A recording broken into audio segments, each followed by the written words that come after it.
Sejam todos bem-vindos e bem-vindas ao quarto episódio do Multicast. Meu nome é Guilherme Ricarra e eu sou CEO da Multi Logística.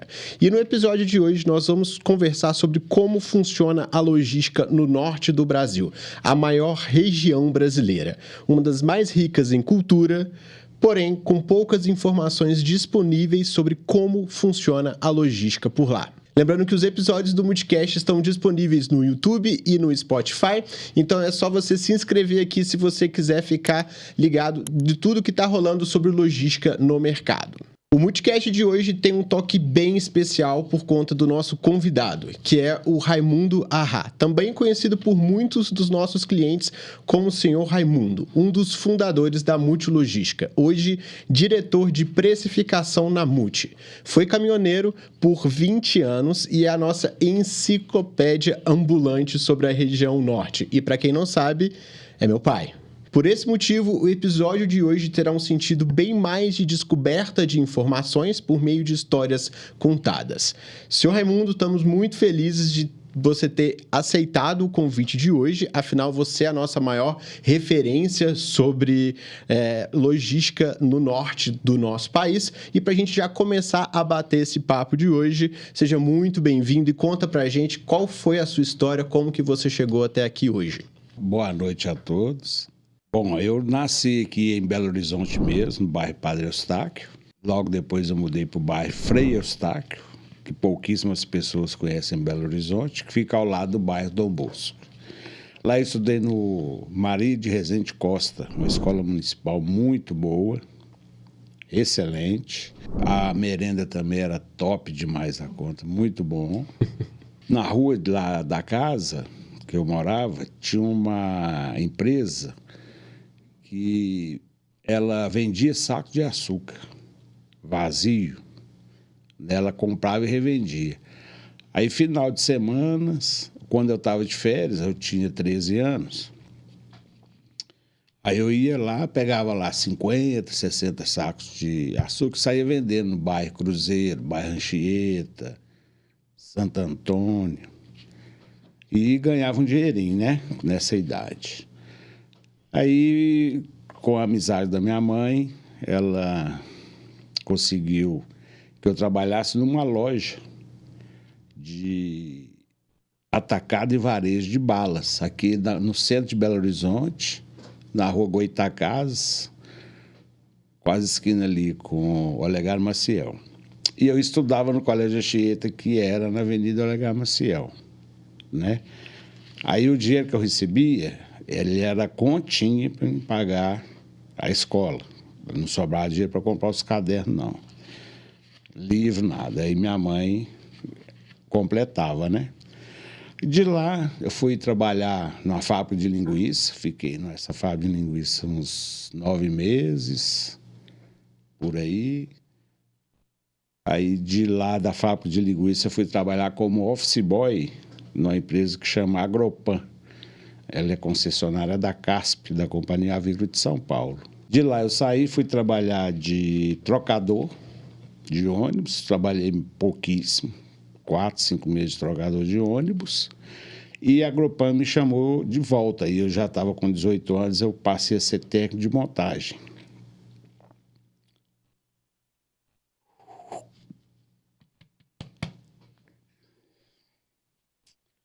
Aí, quando eu fui ser técnico de montagem lá, eu pegava e montava máquinas agrícolas e avícolas pesadas, né? Montava... Eu comecei a aprender a montar comedor automático para frango, para suínos e para gado, né? Para vaca. Eu entrei como técnico 3, fui até técnico 1. Foi aonde eu passei a fazer as montagens de todas as máquinas da CASP. Fábrica de ração, usina de armazenamento de semente, usina de beneficiamento de sementes. Cheguei até a montar um incubatório, que é máquina para chocar ovos. Esse que eu montei estava chocando 150 mil ovos, né? E eu cheguei na Agropan numa posição que eu não conseguia crescer lá dentro mais. Aí eu fiz uma proposta para o pessoal lá da Agropan. Nós éramos 4 técnicos já formados. A gente montar uma empresa para prestar serviço para a Agropan, né? Que a gente fazia as montagens da CASP e automaticamente a gente ia pegar outras empresas também. Só que eles não concordaram. Aí, nesse meio tempo, pintou oportunidade, né? De entrar na Multilogística, de comprar a empresa, porque ela era de um casal de noivos e eles tinham de desentendido, né? E só tinha Kombi, prestava serviço mais de Kombi, 2, 3 Kombis fixas, no grupo Sotrec, né? Na época. Isso foi em 1991. Ano passado, então, né? Aí eu tinha um apartamento, isso é bom, né? Que eu tinha um apartamento e morava nesse apartamento e eu vi que o negócio dava para trabalhar. Como eu não tive oportunidade de continuar os estudos, por eu passar a ser técnico lá na Agropan, aí eu tive que paralisar os estudos. Daí para cá, em 91, a gente passou uma fase, eu não me lembro qual que era a moeda, se eu não me engano, era cruzado novo, que você chegava no açougue, por exemplo, não tinha nem tabela de preço, carne aumentava todo dia, gasolina todo dia. Aí, como a gente estava começando na época, né? A gente pagava posto de combustível semanal e recebia daí um mês, então a gente tinha que pegar dinheiro emprestado com a agiota. Não foi fácil, né?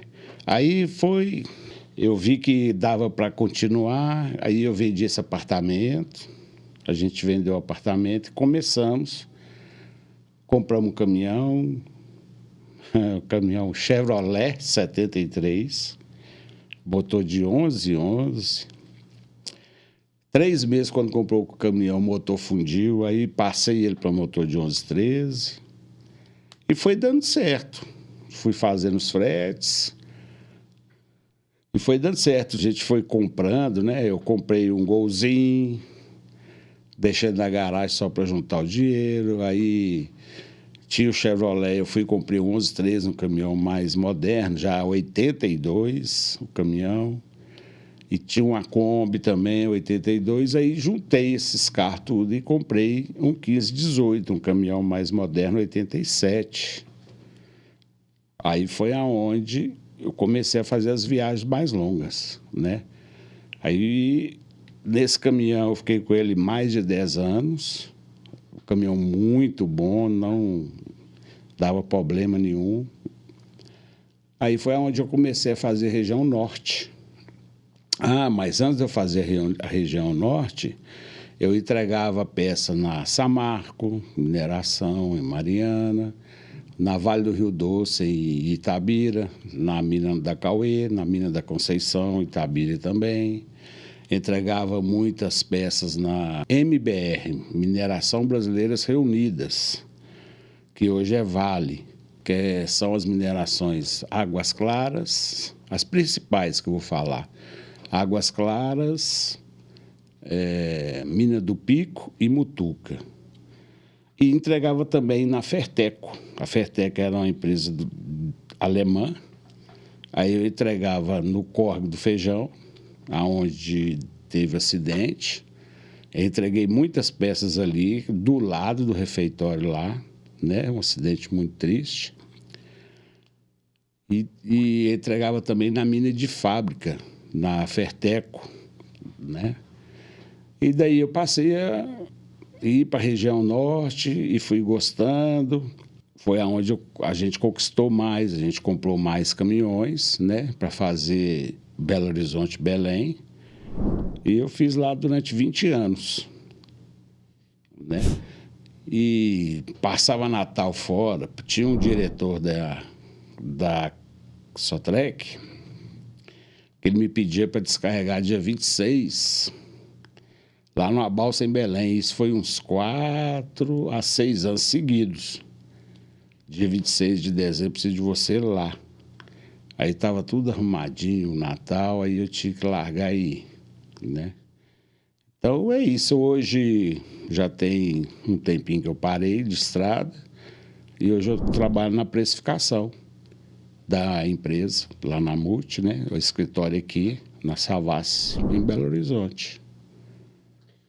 Quando eu falo que ele é uma enciclopédia, agora vocês estão conhecendo um pouquinho mais, né? Eu contou um pouco da história do nascimento da Multi, e aí só que você pulou a parte do chocolate, né? Da parte que você criou sua paixão platônica ali pelo Choquito, né? Que quando você trabalhava lá na empresa de chocolate, você comia o Choquito tudo, né? Verdade essa história aí ou não? Não, eu não era assim de comer chocolate assim, não. O que que acontecia? Lá tinha gato lá dentro, tinha tudo, mas de vez em quando o ratinho roía um pedacinho da caixa, né? Aí eu ia, vendia lá no varejo também, eu ia pedir um chocolate. Aí eu ganhava, mas aquele que o rato, não é que o rato roeu que ele me dava, não, né? Que o rato ia ali perto. Eu tinha um chicletes, que é o Babalu, quando ele lançou, Flash. O Babalu não, o Flash, que era uma delícia. Ele era compridinho assim.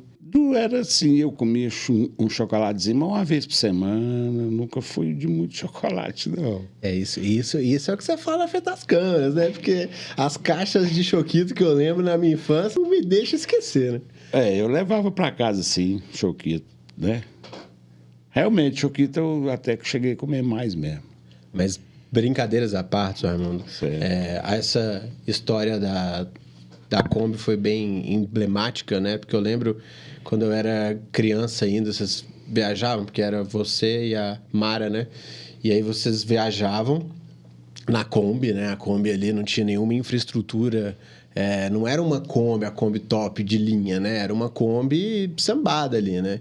Então, teve uma longa jornada desde o começo que a gente tinha essas Kombis que faziam essas entregas aqui na região de Minas Gerais, depois a gente foi para o outro lado do país e a gente brinca como se o norte fosse realmente um outro país, né? Porque é uma cultura completamente diferente, com outros costumes, com outros tipos de atividades econômicas e, consequentemente, outra forma também de se fazer logística, né?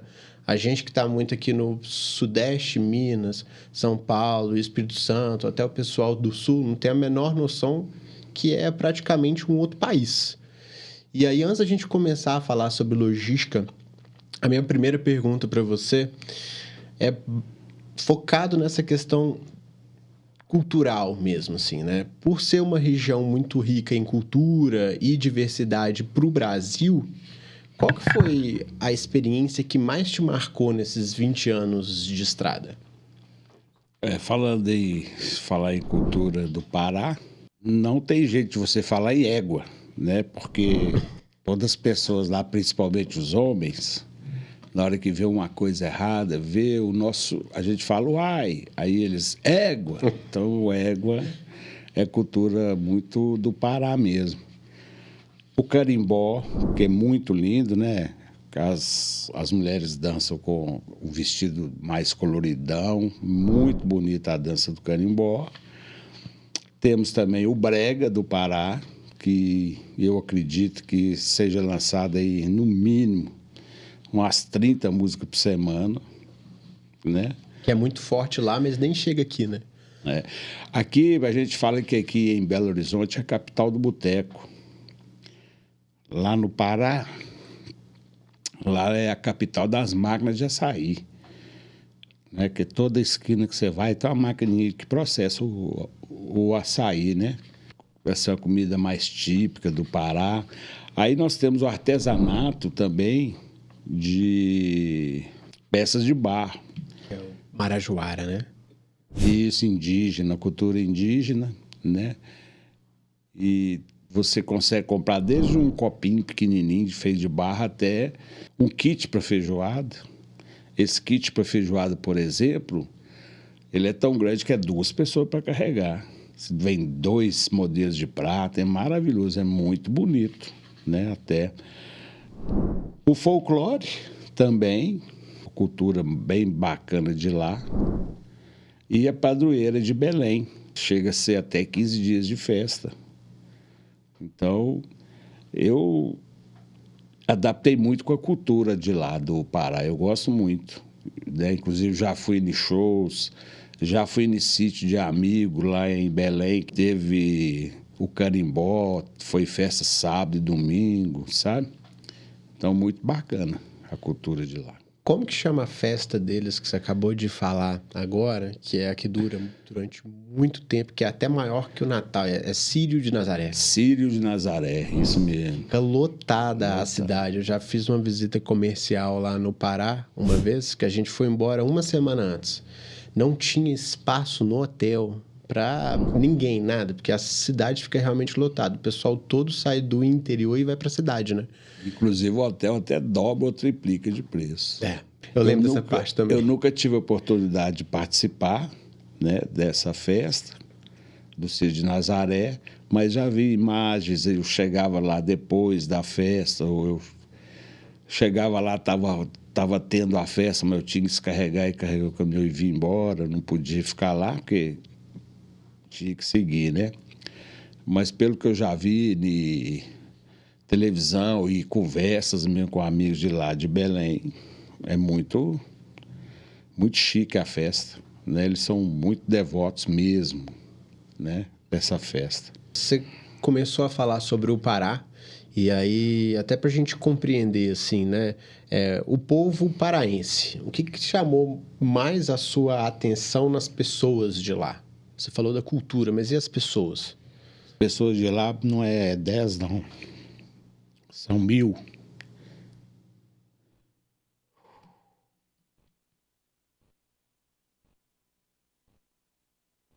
Quando eu comecei a ir para lá, eu achei um pouco estranho, né?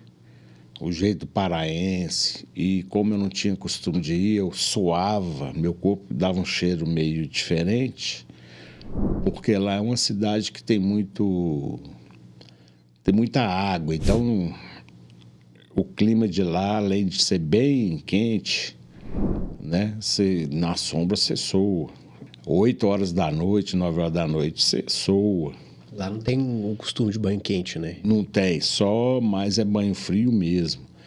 Aí o que eu fui fazendo amizade e o pessoal de lá são muito receptivos, são amigos mesmo. A pessoa te convida para ir na casa dela, para comer um peixe, te chama para você sair, para ir para um barzinho, ou mesmo comer um açaí com peixe no restaurante. Teve casos que eu tenho diversos amigos, inclusive eu tenho até afilhado lá, né? Que me levava para conhecer tudo lá de Belém. Tipo, a Feira Ver o Peso é uma feira, né? Tem diversas comidas típicas lá dentro. Você encontra camarão, você encontra de tudo lá dentro. Tem uma outra feira que ela é menos movimentada, mas você encontra também tapioca, farinha de mandioca, né? E diversas frutas. Então é isso. O pessoal de lá, eu tenho muitos amigos, são muito receptivos, são amigos mesmo, de verdade, que você pode conversar sobre sua família, né? Então eu até brinco quando eu vou lá no Belém, que eu saio com um amigo. A gente esquece serviço para conversar sobre outras coisas. Bacana lá o pessoal. Eu lembro quando eu fui a Belém pela primeira vez, eu até assustei um pouco, porque o pessoal de lá é muito afetivo, muito, né? Então, assim, quer te levar para almoçar, e aí te leva, te mostra como que come açaí, e aí te mostra o peixe. É uma cultura completamente diferente mesmo, né? Eu nunca cheguei aí no Amazonas, em outros estados do norte, se eu não me engano, eu nunca fui. E nesses outros estados, assim, porque você já foi para Roraima, se eu não me engano, Amapá também, Manaus, lá no Amazonas. Como que foi a sua experiência nesses lugares? Lá no estado do Amapá, eu fui em Macapá, tive a oportunidade de conhecer a divisa do Brasil com a Guiana Francesa, que é no Oiapoque. Lá no Oiapoque eu fiquei lá 2 dias e a gente foi fazer um transporte lá de geradores de Oiapoque para Boa Vista, em Roraima. Aí eu tive a oportunidade de conhecer Oiapoque, Macapá, Manaus e Boa Vista, né?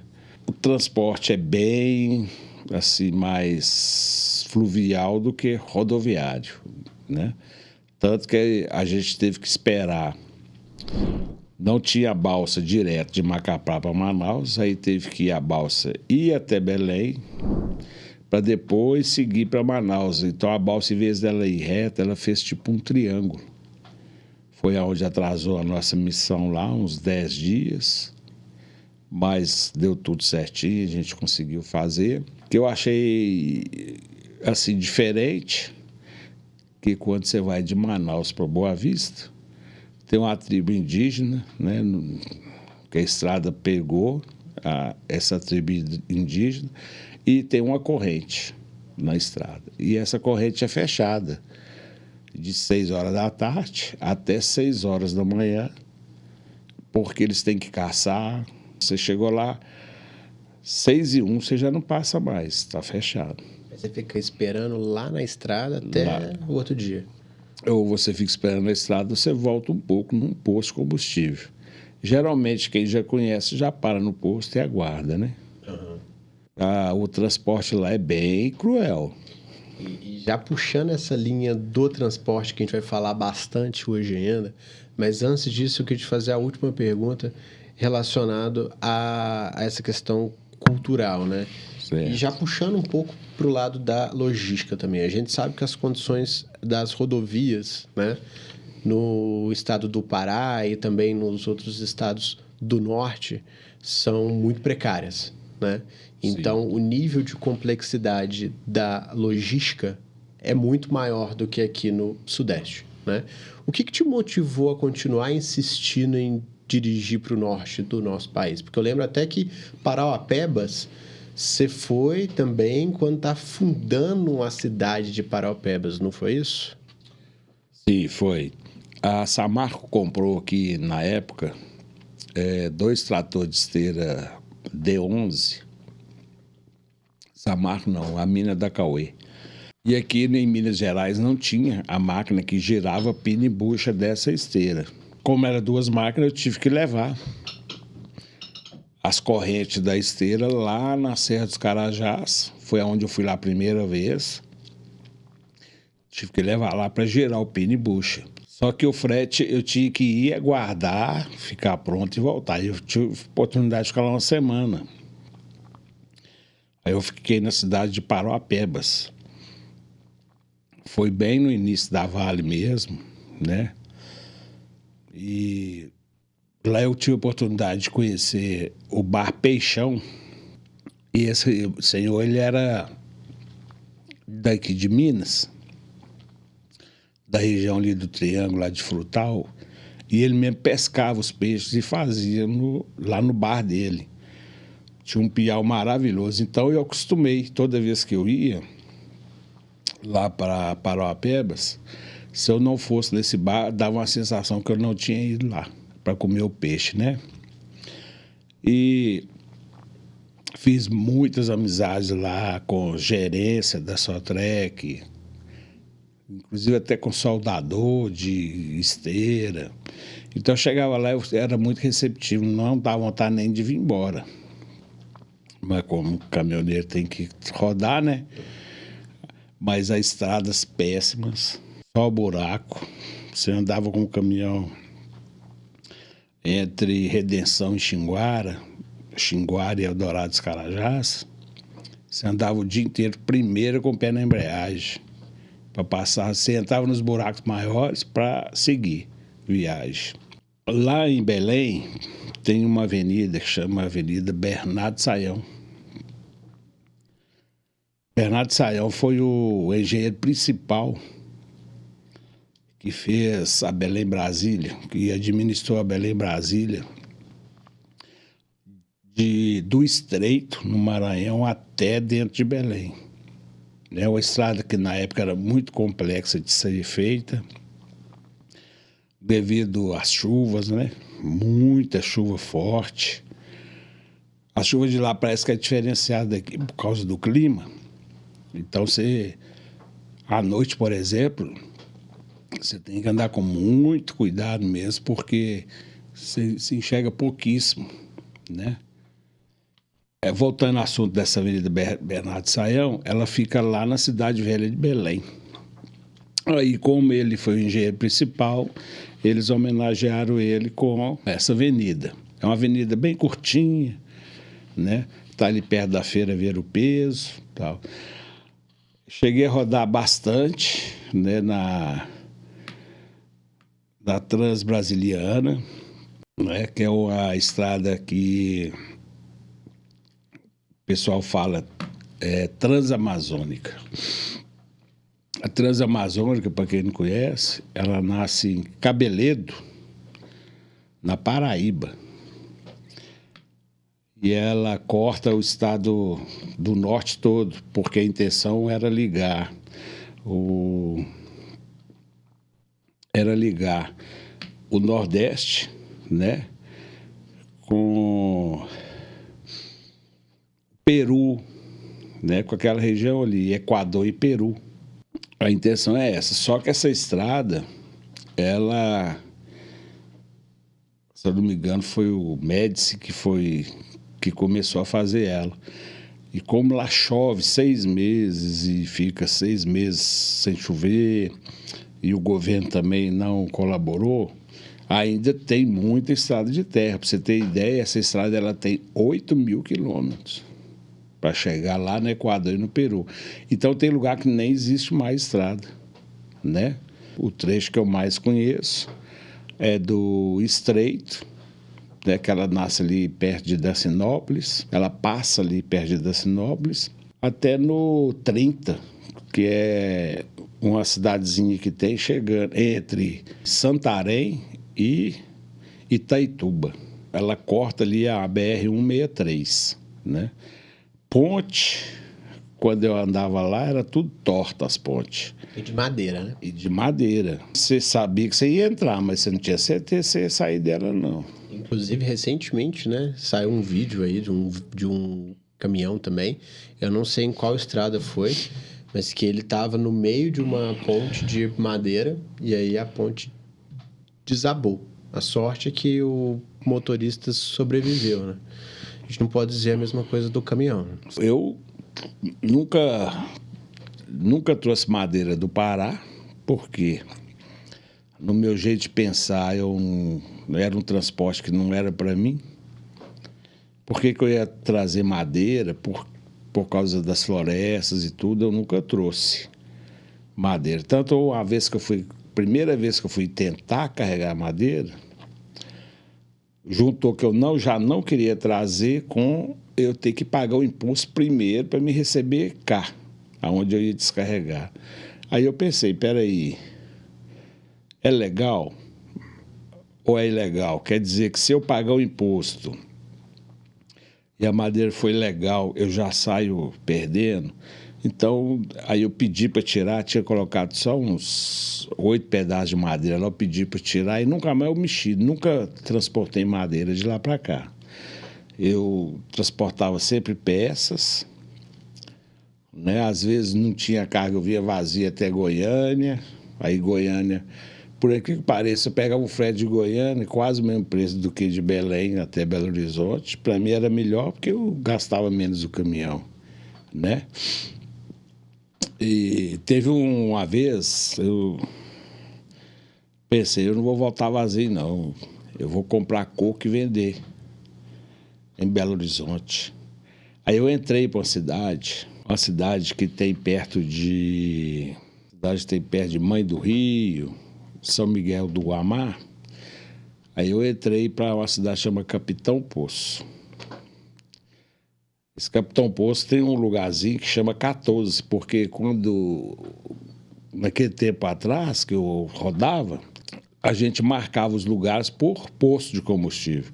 Igual como tem o 12 lá em Parauapebas, tinha o 14 que é chegando em São Miguel do Guamá. Para você ter ideia, eu fui lá para buscar o coco, era 54 quilômetros a estrada. Eu gastei o dia todo só para ir. Nossa Senhora. Saí 6 horas da manhã, cheguei lá escurecendo. Eu passei de ponte, que o caminhão passou até de lado. A ponte assim, ó. Você entrava na ponte, ela fazia isso e arretava. Nossa. Eu pensei, na volta com esse coco, será que passa? Seu coração não parava, não, quando você estava passando em cima de umas pontes dessas? Eu fui, carreguei esse coco, eu ia trazer mais coco, eu trouxe só a metade, porque realmente eu fiquei, para minha segurança, eu fiquei meio ressabiado. E um negócio interessante, quando eu viajava para lá, para o Belém, de Belo Horizonte até Brasília, eu acelerava mais um pouco, andava mais. Aí, à medida que eu entrava que eu ia chegando no Tocantins, eu já ia levantando o pé, andando mais devagar. Quando chegava no Pará, aí que meu pé levantava mesmo. Por quê? Não tinha assim tanta segurança, né, quanto se você sofresse um acidente, uma ambulância, que dia que ia chegar, né? Aí eu tinha muita consciência que para rodar lá no norte tinha que ter muita paciência. E é assim até hoje, né? Sabedoria, muita paciência, né? E sempre devagar mesmo. Não é que correria e estresse lá não funciona, não. Então, já que a gente começou a falar um pouco mais sobre logística, até para a gente entrar nesse mundo, falar mais sobre a infraestrutura, sobre as estradas, sobre os portos, também o impacto da chuva nas estradas, a gente vai jogar um joguinho antes, rápido aqui. Você gosta de jogar? Tranquilo. Qual jogo que você gosta? Eu era zagueiro, né? Eu fui zagueiro bastante tempo, né? Aí agora já não dou conta de jogar bola não, mas qualquer joguinho eu gosto. O jogo de hoje chama Filé ou Bucha. E basicamente é o seguinte: eu vou falar algumas afirmações. Se você concorda, você vai falar filé. Se você discorda, você vai falar bucha. Não precisa de explicar. Fechou? Fechou. Tá bom, então. Então vamos lá.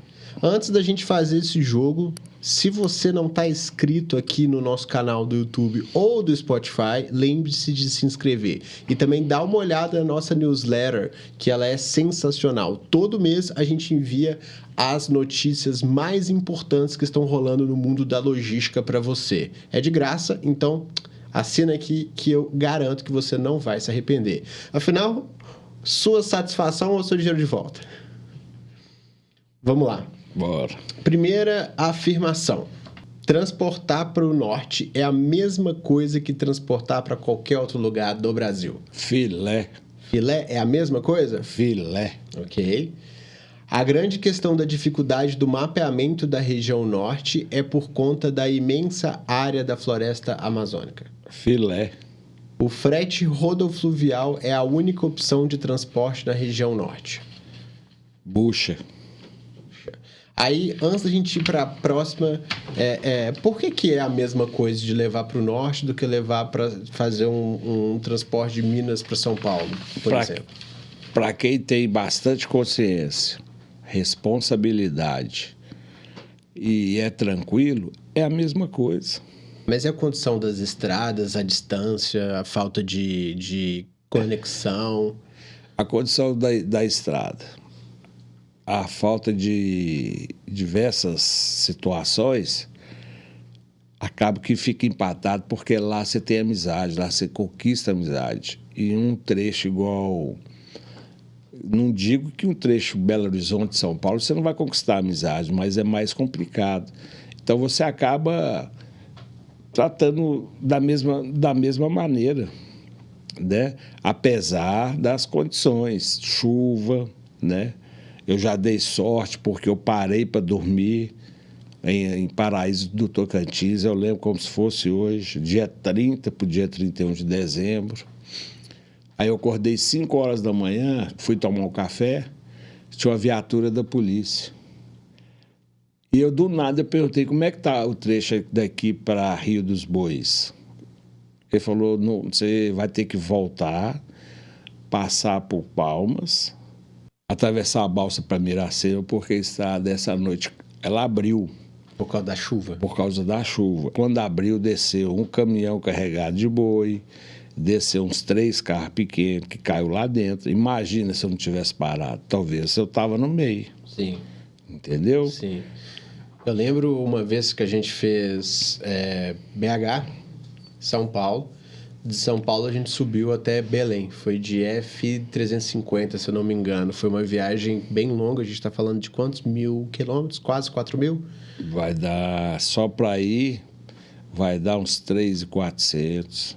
3.400. Eu lembro que tinha áreas que a gente passava, que era horas ali, que além de você não ter contato com nenhum posto, com nada, você só vê passo de um lado, passo do outro, e tinha um trecho específico, eu acho que foi na Belém, Brasília, que era cada buraco do tamanho dessa mesa aqui, e aí os carros estavam tentando passar na rodovia auxiliar ali na Marginal, que era de terra, que estava melhor do que o asfalto. Era um buraco tão grande que tinha uns carros que entravam lá. Eu lembro quando a gente entrava assim, ó, parecia que a gente estava entrando dentro da cachoeira. Como tinha chovido muito, jogava água para tudo quanto é lado também.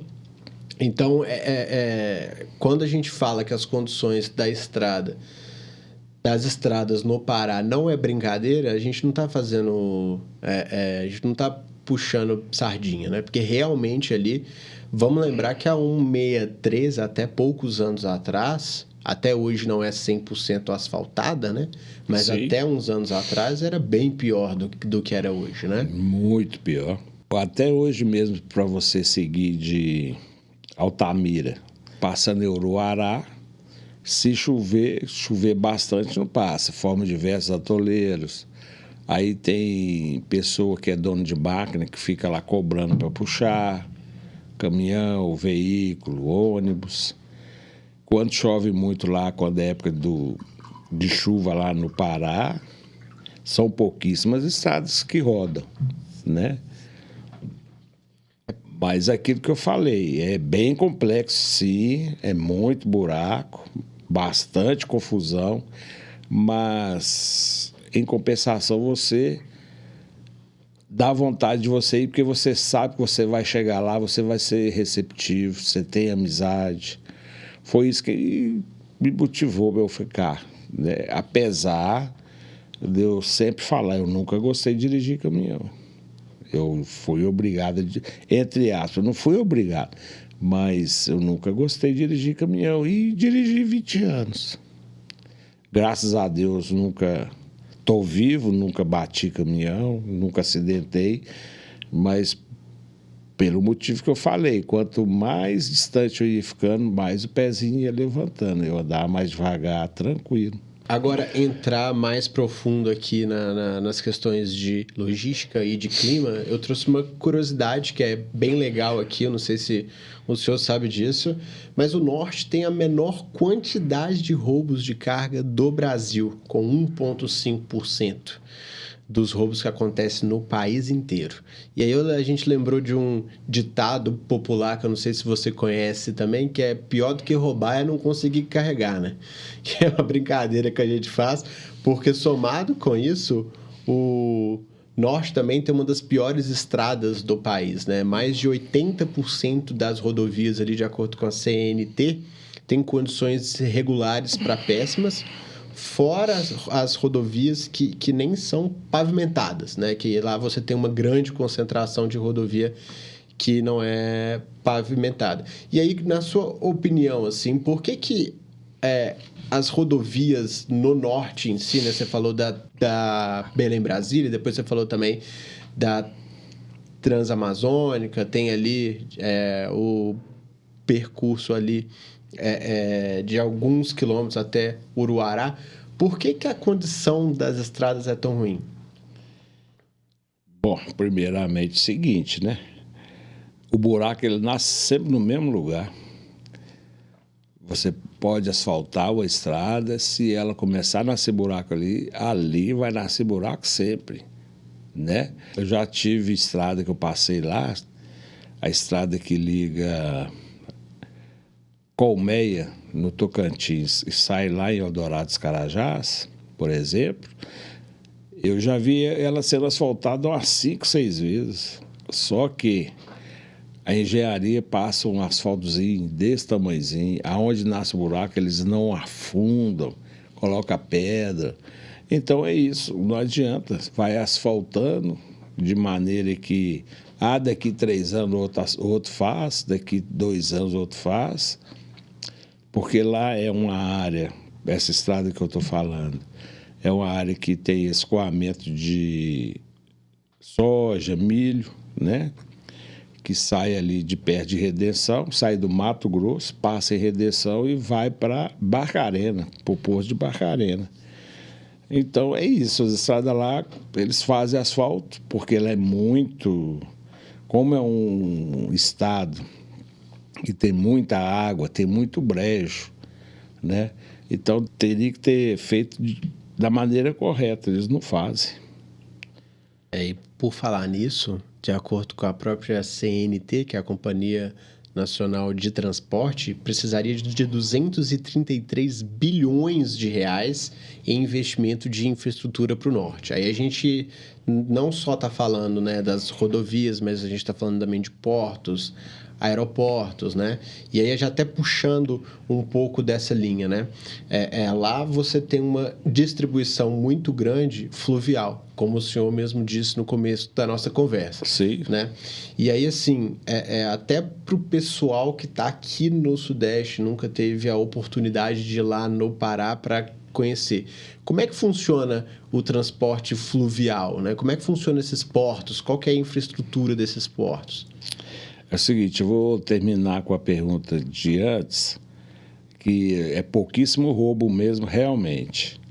Como é que rouba e sai correndo na estrada? Não tem como, né? E o pequeno índice de roubo que tem ainda, lá no Pará, é em balsa.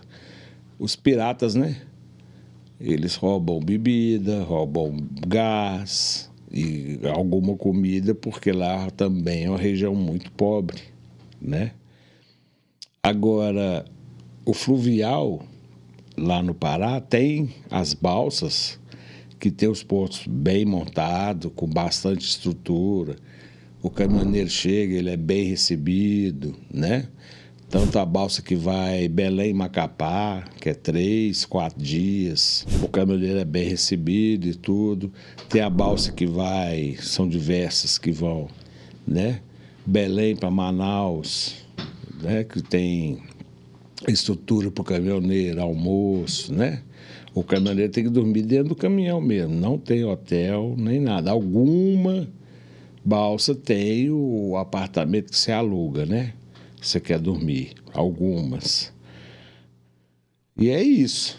A maioria lá é pelo rio mesmo, né? Tem lugar que balsa para chegar é bem complexo, porque tem a maré que abaixa, às vezes o lugar já não promete tanto assim para descer com um caminhão, né? Tem diversas situações, bem complexas mesmo para balsa. Você tem algumas regiões ali, igual em Santarém mesmo, né? Que tem o porto ali, não é aquele porto que a gente imagina de filme, aquele negócio bonito, não é barranco. É veículo de 20, 30, 40 toneladas no barranco mesmo. É lógico que, né, existe ali um acompanhamento, né, para poder garantir a segurança ali, mas não tem uma infraestrutura muito elevada e desgasta muito os veículos, né? Sim. Porque você rodar numa estrada que já não é boa, você chega lá com o seu veículo já desgastado, aí depois tem que enfrentar barranco para entrar na balsa, aí chega do outro lado do rio, mais barranco, é época de chuva ainda. Então, assim, é uma logística um pouco diferente nesses aspectos, né? Tem balsa, por exemplo, que diversas cidades do Pará, como Oriximiná, Juruti e tudo, que principalmente de Juruti, que o Rio Amazonas, quando chove bastante, ele sobe, aí depois tem certo tempo que ele abaixa, em Santarém também. Até a própria balsa, para encostar no barranco, é bem complicado, né? Quando eu fazia para o norte, para Belém, ia muito mais carga para o Belém. Hoje já deu uma consertadinha na 163, vai muita carga via Cuiabá hoje, diminuiu bastante o movimento de Belém para Santarém, diminuiu bem. Você viu o sofrimento ali do próprio dono da balsa, do marinheiro que pilota aquela balsa, que o negócio é uma lição de vida que ele trabalha ali, né? Com certeza.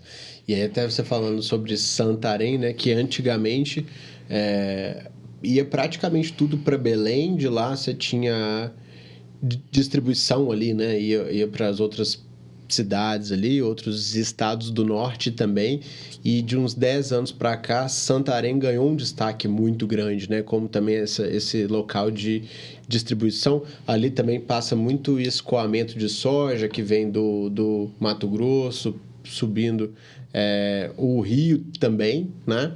Sim. Fora as mineradoras que atuam ali em algumas obras, como a própria MRN, tem também a Alcoa e várias outras menores, né? Moraes Almeida agora você tem também uma exploração de ouro muito grande, legalizada, e aí tá esse conjunto de fatores possibilitou que essa região ganhasse um fluxo muito maior do que antigamente. Sim, com a mineração Tocantinzinho, né? Exatamente. E assim, esse transporte de balsa, né? Porque o transporte rodoviário, a gente tem CTE, Manifesto, a gente também tem a ANTT, que é a agência reguladora, no transporte de balsa. Como que é feito isso assim, né? Existe alguma regulamentação? Como que esse processo também de chegar na balsa, deixar uma carga fracionada, como que isso funciona na prática? As balsas também emitem CTE também, emite documentação. Inclusive, ano passado já mudou os impostos, né? E tudo, se eu não me engano, foi ano passado para esse ano. Os impostos aumentaram esse ano. Você chega e descarrega na balsa a carga fracionada, eles emitem para você um CTE, eles te cobram o seguro também, mesmo você tendo rodofluvial. Porque para eles emitir o conhecimento, eles têm que emitir também o seguro deles também, né? Então não adianta, você paga seguro ali 2 vezes, né? Mas tem balsa que não tem seguro. É aí que você tem que escolher quem que você vai atuar, né?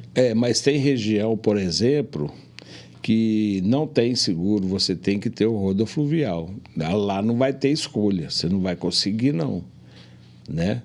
Diversas regiões de cidade, principalmente sair de Santarém, né, para aquelas localidades de ali mais próximo, não tem seguro, você tem que ter o seu rodofluvial.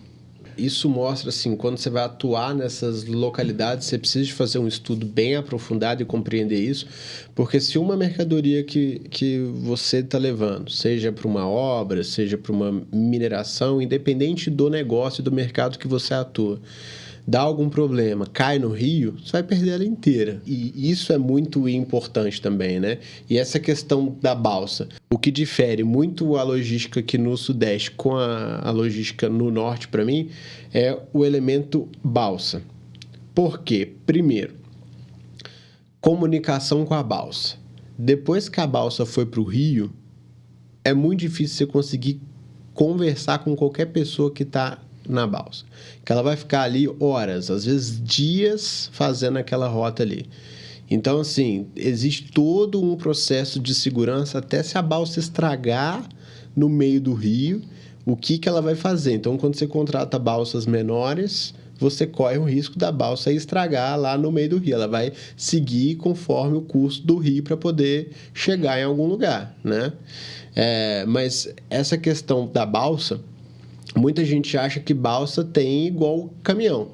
tem toda hora, contrata hoje, amanhã você já chega lá. E a gente sabe, a gente que atua aí com o Norte já tem 30 anos, sabe muito bem que balsa no Norte não é assim. É lógico que ao longo desses anos as coisas têm evoluído muito, mas em certas localidades mesmo, até por essa questão da variação do rio e também pelo volume de carga. Eu lembro que esses dias mesmo a gente estava fazendo uma cotação de uma operação complexa mesmo, que a gente custou para achar uma balsa, porque era uma operação muito específica. Não era uma localidade comum, né? E como que você vê, assim, para uma pessoa que trabalha, seja numa mina ou seja numa construção, quais são as dicas que você dá para essa pessoa na hora de contratar um transporte de cargas? Se tratando no geral, né, tem que pesquisar a transportadora, ver quantos anos de mercado, né, analisar, por exemplo, rastreamento. Se tratando de Norte, pesquisar qual é a transportadora, para qual empresa que ela transporta no Norte, né? Que é, no caso, empresas que já estão no Norte há mais tempo. No caso de balsa, vai contratar, por exemplo, um transporte que vai sair da região Sudeste ou Sul para o Norte, a pessoa ela tem que saber, porque lá no Pará, lá na região Norte, tem muita balsa que não é liberada pela Marinha. Essas balsas menores tem que tomar muito cuidado. Tem que olhar se ela tem liberação da Marinha, se o marinheiro é liberado pela Marinha para fazer esse serviço, né? Se não tem seguro, você tem que procurar uma empresa que tem o seguro rodofluvial, né? Que é isso, a carga vai chegar, né? Vai chegar bem, mas no tempo, né? Vai chegar no tempo certo, na data certa. Porque às vezes a pessoa pensa, vai chegar lá em Belém, entra na balsa e segue. Não é asfalto. Às vezes tem que esperar 3 dias. Esperar até mais. Às vezes a balsa que está vindo, ela atrasou por um motivo ou outro, ela atrasa. Né? A balsa tem motor, né? Pode ser que o motor estraga, pode ser qualquer empresa lá que tenha balsa grande, empresa moderna, motor estraga também, né? Então é isso. Eu lembro que tem uma cliente nossa que ela sempre reclamava dessa falta de rastreabilidade, né? Principalmente porque normalmente quando você trabalha no Norte, você escolhe um fornecedor para fazer a perna rodoviária e você faz um outro contrato para fazer a parte fluvial. E aí, quando acaba a rodoviária e começa a fluvial, você tem uma perda ali gigantesca no rastreio. Também isso é algo que torna a logística um pouco no Norte, um pouco mais complexa no Norte, né? Porque é você saber onde a sua carga está. E quando acontece uma avaria, na Multi a gente tem raros casos de avaria, mas quando acontece, isso já ouvi casos, né, de outras empresas que atuam lá no Norte, é muito difícil saber onde foi a avaria. Porque você tem ali várias etapas que você troca a mercadoria, né, de modais, de pessoas diferentes.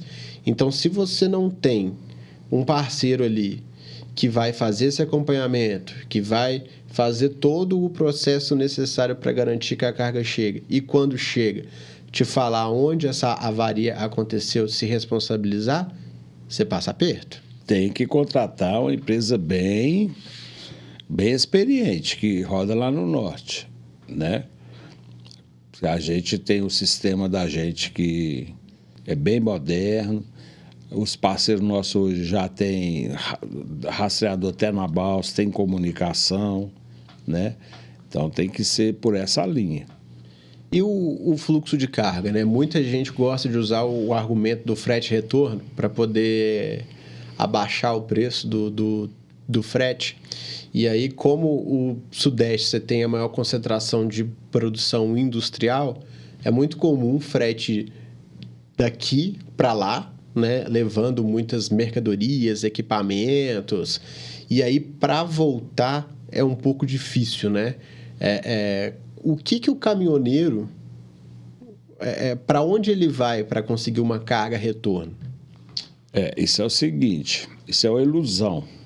Às vezes você consegue dar um descontinho de lá para cá, mas descontinho. Primeiro, o imposto de lá para cá é 5% mais alto, o ICMS.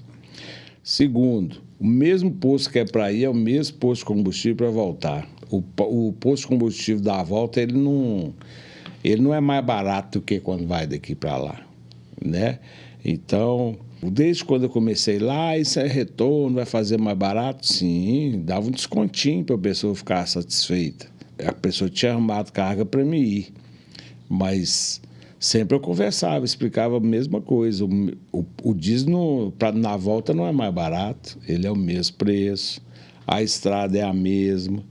E, por que pareça, o ICM é mais caro. Tinha que ser mais alto o preço da região norte para cá do que da região sudeste e sul para lá, né? Mas mesmo cultura daquele desconto, a gente dá o desconto um pouco, né? Para continuar parceiro. E aí me veio uma coisa aqui na cabeça, que a gente está atuando nesse mercado recentemente, né? Que é quando envolve guindaste, né? Porque lá, em várias cidades, né? E a gente pode citar aqui, acho que o senhor consegue citar bem melhor do que eu, algumas cidades onde a infraestrutura ela é muito ruim. Então, você tem um veículo MUC na cidade, quando você tem, né? Você não tem um veículo plataforma ali, você tem que tirar um veículo lá do outro lado, a 400, 500 quilômetros de distância para ir uma plataforma. Quando tem guindaste, como é que essa operação é feita, se não tem um guindaste lá? Bom, eu vou falar o seguinte. As cidades principais que vai encontrar guindaste no estado do Pará pode ser Parauapebas e Belém. Marabá talvez encontre. Santarém, não? Santarém, se não me engano, só tem uma empresa ou duas que tem guindaste. Manaus? Manaus tem diversos, né? Macapá tem empresa que tem também, mas é pouco. O que mais tem no Pará é as cidades que eu falei e em Manaus, né? Boa Vista tem duas empresas de guindaste, né?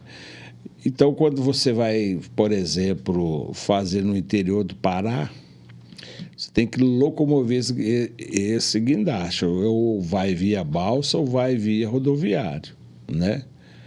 A gente já fez guindaste de Paragominas, né, que teve que sair de Belém.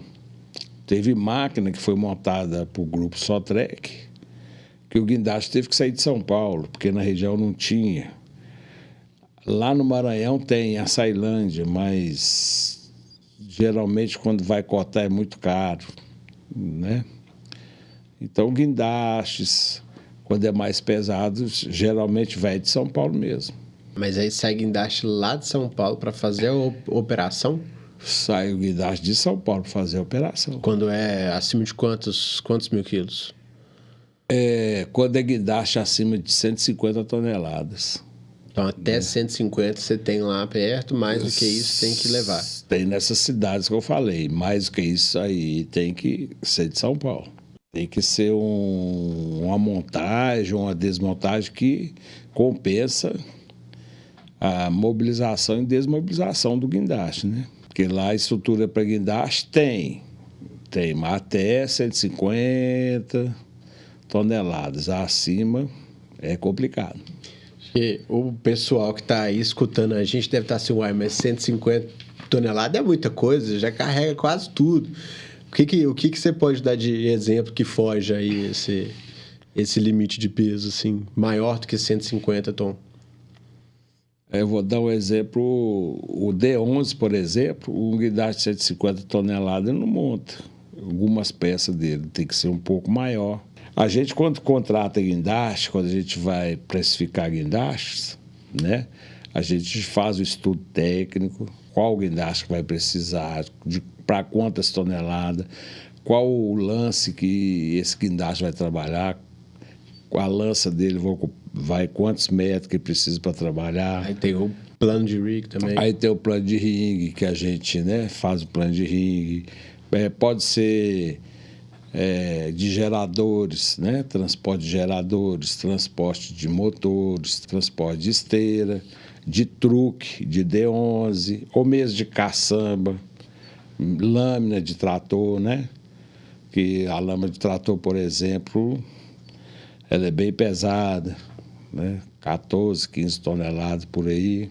E é uma operação que você tem que coordenar muito bem coordenada, porque como você vai normalmente imobilizar, seja guindaste, seja muque, seja algum equipamento de longe para ir lá só para poder içar essa mercadoria, colocar em cima de um veículo que vai efetuar o transporte, porque não é viável. Por exemplo, vamos supor que você consegue fazer o içamento com o muque. Não é viável você fazer o transporte todo com o muque, porque é muito caro, você tem que pagar a ida e volta dele, né?